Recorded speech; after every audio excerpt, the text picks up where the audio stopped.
swear to God. Nothing's gonna happen. There's 7 of us and there's 2 of them. And when everything's done, I'm gonna come back and get you. That's what I thought. You are my life now.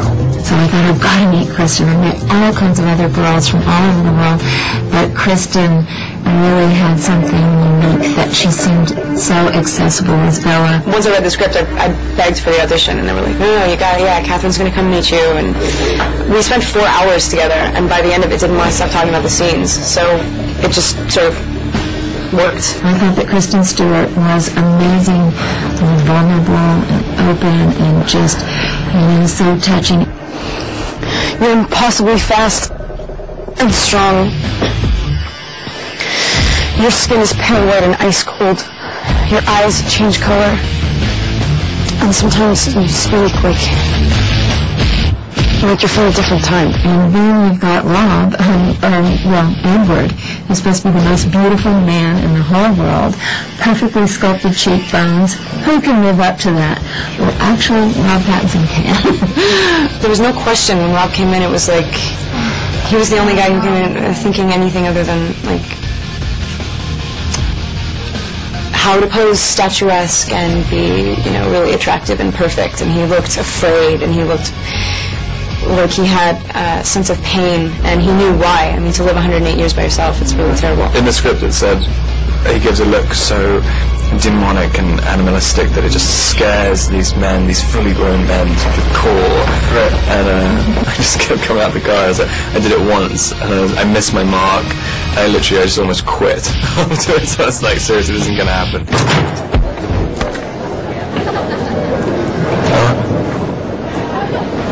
Thanks. The mood swings are kind of giving me a whiplash. I only said it'd be better if we weren't friends, not that I didn't want to be. What does that mean? It means that you were smart and stay away from me. I think Rob just really connected with Kristen. They had this kind of attraction and sexual tension that was just palpable. He was the only guy who really actually looked at me and wasn't just totally preoccupied with himself. So he was sort of perfect. He asked me the most basic question. What do we eat? I think it was just something to do with playing that story. It was just kind of... Because every other character in the movie is like seemingly only concerned with our relationship. Everything, it was always like Bella and Edward all the time. I guess you kind of, you come in this little bubble. There's like a sense of like you're willing to go wherever I go. Like we're going to follow each other and we're going to do this together. And that was always there. And we both really care about the movie a lot. So we felt like it was a really massive responsibility. How did you know this? Standing right next to you. No, we were across the lot next to your car. No, I wasn't. Yes, you were. You hit your head. You must be confused. There was definitely some kind of connection when we met. That sort of thing can't really be defined. It's like, for whatever reason, you, I don't know, you feel like you're really... Like you see, not that you see something in the person that nobody else does, but it's just that when you do look at each other, that there's like a moment of like just clarity. There's just truth there. There's honesty. These two are both incredibly intelligent and, complex people themselves, and they bring that to the screen. They're able to express that. I mean, it's for argument's sake that I'm not smart.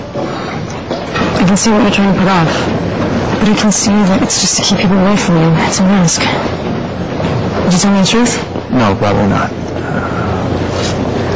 I'd rather hear your theories. I have considered radioactive spiders and kryptonite. It's all superhero stuff, right? What if I'm not the hero? What if I'm the bad guy? I'm not. These guys are Team Edward fans. What is up with that? He is way too casual about all of this. He is. I think it's pretty daunting for anybody to be thrust into that sort of limelight. Yeah. I mean, it's Edward is an iconic character at this point. I think the sexiest thing in the world, Edward.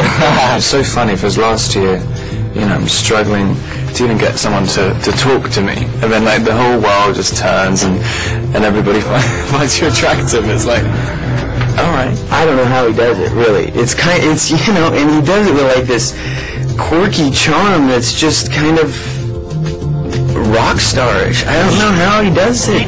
The whole thing just seems completely ridiculous sometimes. Action.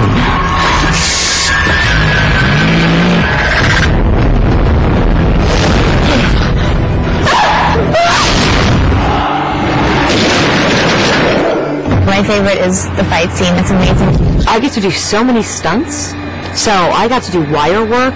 I got to ride the magic carpet, which is this crazy thing that makes you look like you're walking at 30 miles an hour, which is just everything you ever knew about gravity goes out the window with this thing. Personally, I love playing the bad guys. I mean, if I had a choice, I'd always go with the bad guys. I feel like they have, I don't know, they're just more to grasp onto. Tell to raise you. Tell